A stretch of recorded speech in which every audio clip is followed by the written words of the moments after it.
Amnistía Internacional lanzó la campaña Rosalía debe vivir para generar una cadena de solidaridad hacia la paraguaya que fue condenada a muerte en China.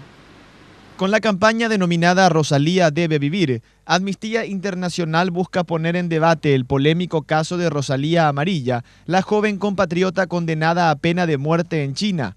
Rosalía fue enjuiciada por tráfico de drogas, pero la mujer en realidad fue obligada a transportar el estupefaciente tras ser víctima de una red de trata de personas. A través del hashtag vamos a estar informando los lugares en donde las personas pueden sumarse para la acción solidaria. Lo que queremos hacer es una cadena de solidaridad a favor de Rosalía Amarilla. Es también una campaña de firmas que vamos a apuntar para enviar a Horacio Cartes, al presidente de la República, para que pueda de manera prioritaria incluir en su agenda estas gestiones que se deben realizar desde nuestra República. La Cancillería paraguaya está mediando en las negociaciones con sus pares chinos, pese a que nuestro país no tiene relaciones diplomáticas con China. Gracias a las gestiones, los familiares podrán viajar muy pronto para encontrarse con Rosalía. Acabamos de recibir una noticia por parte del director general de Derechos Humanos de la Cancillería que nos acaba de informar de que el canciller autorizó el viaje de algunos familiares hasta China continental para poder acceder a entrevistas con Rosalía allá.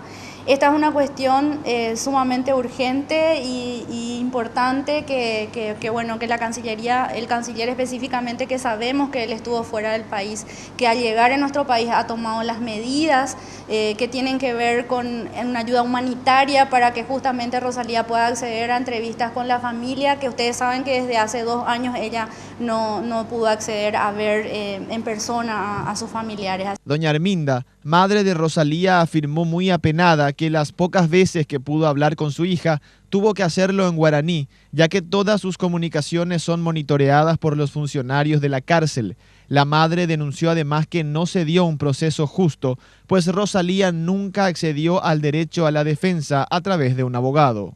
El 9 de diciembre pasado yo tuve la comunicación última con ella y además ella en guaraní nos dijo algunas palabras para que ella no me dice, yo tengo que decir que estoy bien acá y no tengo que quejarme de nada y yo no sé nada de mi caso, por favor ayúdenme. Entonces eso es como madre mi desesperación, porque yo quisiera que lleguen junto a ella, le den esa fuerza de que ella tiene una asesoría que se le está ayudando, ¿verdad?, en lo judicial. Amnistía Internacional resaltó que el gobierno chino maneja sus ejecuciones como secreto de Estado, por lo cual se hace imposible saber en qué condiciones humanas se encuentra Rosalía. La compatriota debe ser ejecutada el próximo 20 de marzo, fecha establecida en su condena.